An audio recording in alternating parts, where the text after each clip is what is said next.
Okay, really quickly, guys, I made up a situation. I wrote this out, and Fee's going to correct me, give her opinion, same with Johnny. I categorized the political left because I think it was important to understand the different people on the left and what's going on there. So I have 4 categorized groups, and we're going to discuss them, and you tell me if I'm right or wrong. The first one is the, the liberal, which is also the neoliberal nowadays. I don't think there's any space between them. I think the liberal is now the neoliberal.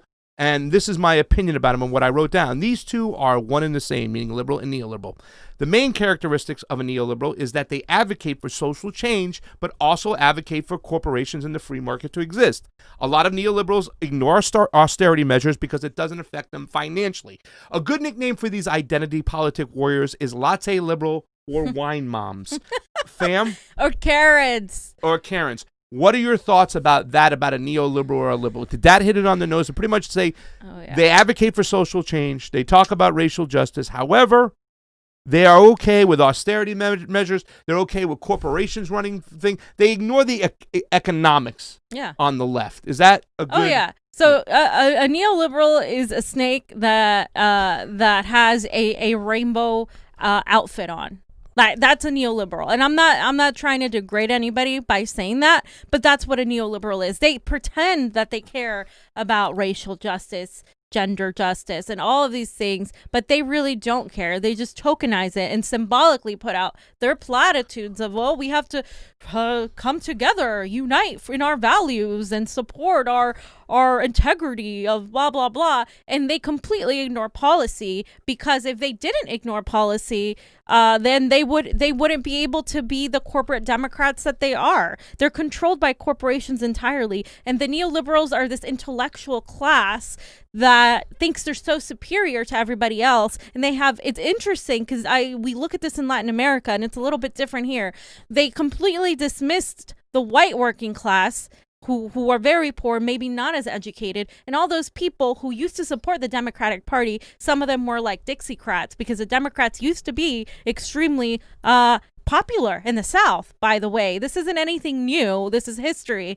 And then what happened was that the Democrats left the white working class because they went into the intellectual elitist class and started working with these corporations and started supporting people who had offshore businesses, who didn't pay taxes, removing the jobs in America with TPP and NAFTA. And then the white working class was like, what the hell, you left us behind. And you saw that in West Virginia, how West Virginia went for Bernie in the primary and full red in the general in 2016.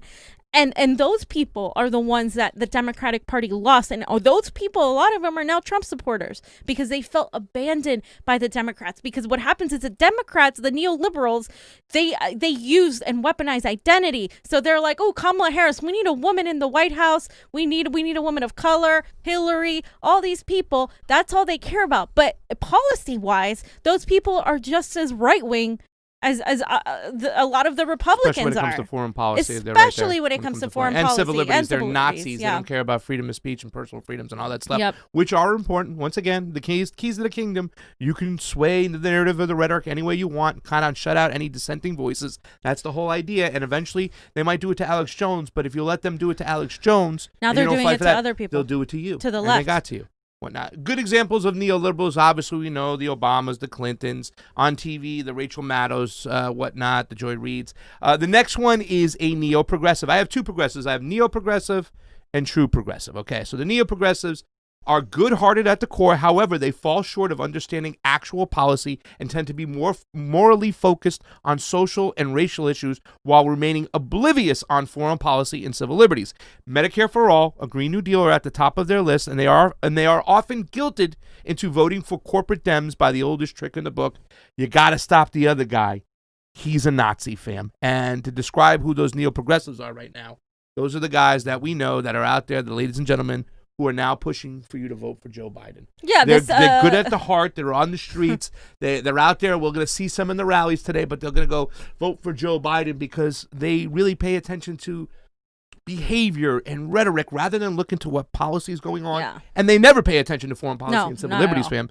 Is this a good example of a neoprogressive? A lot of, not all, but a lot of the DSA contingent, the Rose, that is only focused on social democracy, really not trying to go to full socialism ideologies. They're very completely unaware of foreign policy, as Pasta said. People like if on YouTube, the Sam Cedars of the world, the those types, the TYTs of the world, the people that completely believed in Russiagate still, because they were like, well, Trump is really bad and blah, blah, blah.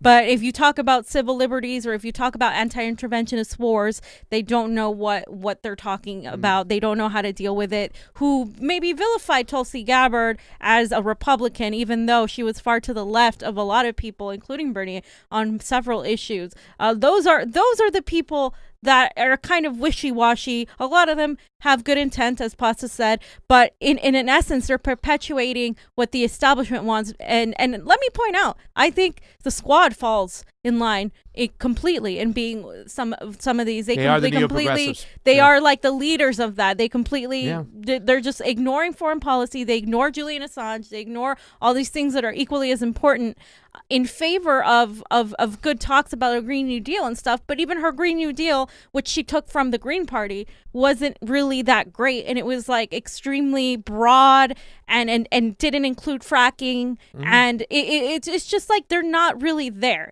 They're just they're just trying to still work within the Democratic Party. It's That's the best way I'm trying to. And I hate the fact that they take it. the Democratic Party's playbook as far as the identity politics Right. attacks.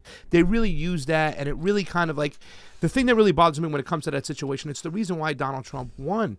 It's like it's a tactic that pits people against each other rather than looking at who's really pulling the strings up above. And I think they fall into that. They might be morally right when it comes to that situation, but the way they use those attacks, and we saw it all today. Check your privilege. Oh my God, you're privileged if you're not going to vote for Joe Biden. If you're not going to vote for Joe Biden, they're saying you're privileged. Not even saying that you're privileged to go vote for Donald Trump. If you're just simply not voting for Joe Biden, then you're privileged. This is the kind of shit that really just.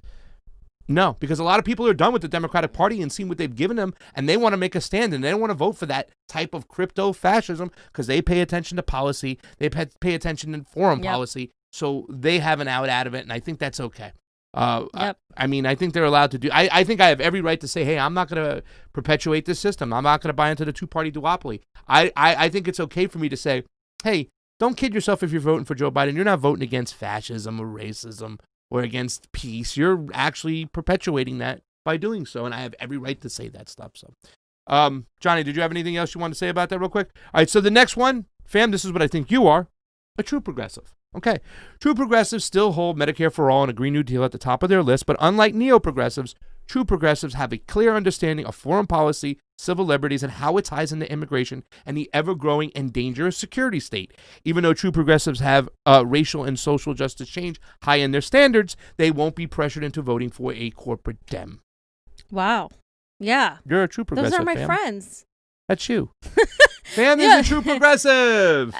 But yeah. Where would you disagree or agree? Please. No. I agree. I mean, I think the word progressive has been unfortunately just used in general. So a lot of people who consider themselves progressives, we might not consider them. This is just for visibility and for guide. We're not saying this is like our law and this is how it has to be. When people say, somebody asked me what I really want to know, I said, you know what, I'm going to do a show about it. I'm going to write it out and then let Fam critique it and Johnny critique it and see what we can do. So, I mean, that's just my personal opinion. When people ask me, what is Fam? Is she a progressive or a neo-progressive? I'm like, no, Fam is a true progressive, and this is the definition of her. I mean, because I know how you think that Medicare for All and a Green New Deal is very important. However, you understand foreign policy. You understand civil liberties. And a lot of true progressives, like Graham Elwood, you know what I'm saying? Like Ron Placone. I think Jimmy is there too as well, like true progressives. They understand how important foreign policy is and our civil liberties, and they know how to tie it into policy. You know what I'm saying? They do the extradition. I'm not saying that the neo-progressives don't do work. Neo-progressives do crazy work in the streets. They're the people working these food banks right now, giving out the food, you know what I'm saying? And they're so invested in what they see and what they do, but they don't understand those other issues. For me, the most upsetting thing was when people were saying, oh, Tulsi Gabbard, she ran because she was just doing for individual reasons. It's like, no. And a neo-progressive said that to me, and I'm like, you don't understand the issues. You don't understand it's not Tulsi Gabbard what I'm supporting. I'm supporting the issues of foreign policy tied into immigration, civil liberties tied into you know what I'm saying? You got to understand that. If you don't understand it, neo-progressives need to wake up and understand those issues from the next group, which I consider myself to be a leftist libertarian. And that's exactly what it is. Johnny, if you want to put that leftist libertarian up for us, it's exactly that. It's a libertarian-minded people in the areas of civil liberties, anti-interventionism, transparent elections, but we don't agree with the libertarians on the right, their fiscal policies, and their fight against socialized medicine and climate control. However, those two issues, Green New Deal and Medicare for All, are looked at as secondary to us because leftist libertarians still hold institutions in high regards. In other words, we still believe that we have to fix our civil liberties, our elections, and end the regime change wars and bring that money home to have a Green New Deal and Medicare for All. We sometimes feel that the progressives, we argue this sometimes is putting the cart before the horse, where you're 100% accurate, that people are going to only realize what's in front of them until we change that. Then we can go after the other ones. We just feel it's the other way around. We don't feel we can have that without the other. So we hold those other issues in high regards. But a leftist libertarian like myself does believe in racial justice, does believe in criminal justice, does believe in a Green New Deal of sorts. Not to say a Green New Deal, the Off Fossils Fuel Act, I want to still get to a place where we can repair the environment. It doesn't necessarily have to be the Green New Deal, but something like that. I believe in science. And I believe that if we find a way to bomb all these countries, we can find a way to take care of everybody. Every single country has Medicare for all.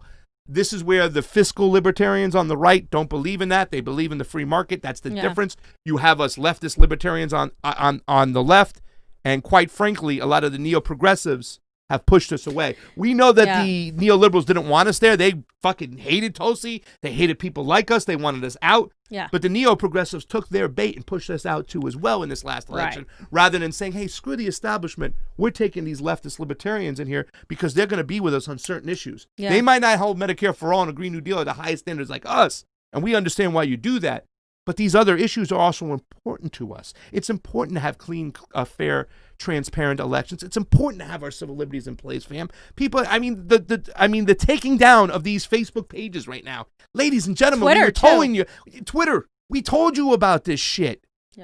And I just want to say, among the progressive group, there's also vast differences because I'm far more anti-authoritarian than, say, a Marxist. I'm extremely libertarian in my views as well, of choice. But I'm far to the left on the spectrum of progressives. Like, I don't like democratic socialism personally as much as I like full-on socialism and anarcho-communism myself. But I know that in America isn't going to necessarily work right now because people lose their shit when they hear the word socialism. So personally, what I am is the closest thing would be to an anarcho-communist. But that's still within the range of progressives. I still believe that we need to fix the system. I don't believe we can reform the Democratic Party. And I don't know if that's a category and it's a separate itself. I do not believe we can reform the Democratic Party. I think the only way that progressives will move forward is if we get rid of the Democratic Party, stop giving it power, build outside cadres, like outside third parties, while simultaneously fighting for civil liberties, fighting for election integrity, because without those, we're never going to get the Green New Deal and the Medicare for All and all these things. So I believe kind of simultaneously doing both of the things, because if we don't, we're never going to hold that power. We're never going to be able to take that power. And so I consider myself like pretty much on that range. And I'm not trying to diss what people believe in and all, but I think if we are smart, we will leave the Democratic Party completely. And I think some people are still trying to work within it and doing what they can, and I totally understand that. But I'm kind of to the point where I just think there is no way, it is a waste of our time. We could have great leaders, great organizers on the side of third parties helping get more ballot access, helping get ranked choice voting, helping revamp the whole election system to actually make it fair. Because guess what? When you do that, you're gonna hate the Democrats, because when we started doing that, when we started investigating our elections, we saw just how corrupt they are and how they are impeding us from having the people on the outside from having a fair shake at the system. It's not Republicans that got rid of Bernie Sanders. It was the Democrats that got rid of Bernie Sanders. So to me, my biggest enemy right now is the Democratic Party, because the Democratic Party is keeping people like Bernie Sanders away from having any power, and that they are responsible. If we would have had Bernie in 2016, Niko House pointed this out in a tweet. If we would have had Bernie in 2016, he could have appointed 3 Supreme Court justices.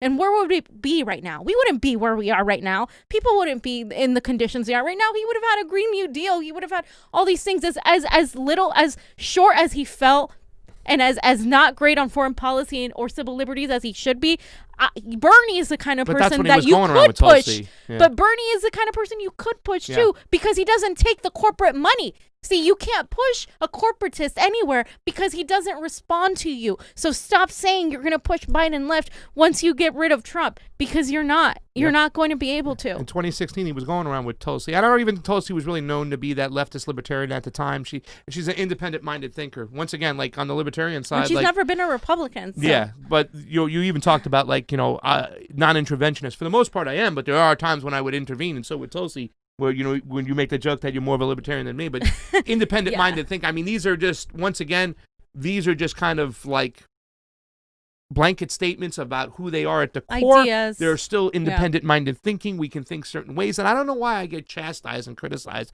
for wanting the Democratic Party to be destroyed and knocked into a million pieces so that we can build a real opposition party. I don't know why that makes me a fascist. This is controlled opposition. The Democrats are controlled opposition, and so are the Republicans. Think about it. They keep you guys in check. They keep the Republicans voting for Trump in check. They keep the Democrats voting for Democrats in check. And then what happens is you don't talk to each other. You hate each other. You built this polarized thing, and everybody else that doesn't vote, which is a vast majority of people, and that could go one way or the other, loses touch of politics and doesn't want to be involved because they see the system is going nowhere. They see the system of being a duopoly of nothing. And that's why I get mad with sometimes the NeoProgressives, because they don't have that discussion, that nuanced discussion that, we have some things to fix culturally, the way we treat each other. That's important, don't get me wrong. But at the end of the day, we also have to point the fingers at who's pulling the strings and take them out. And a lot of that is voided of the conversation. The actual policy and who's making those decisions and who's funding them. And if you had those conversations, you shouldn't as well be fucking shilling for Joe Biden right now if you knew that. If you knew he's part of that system that's going to keep you down and you realize that, you wouldn't be shilling.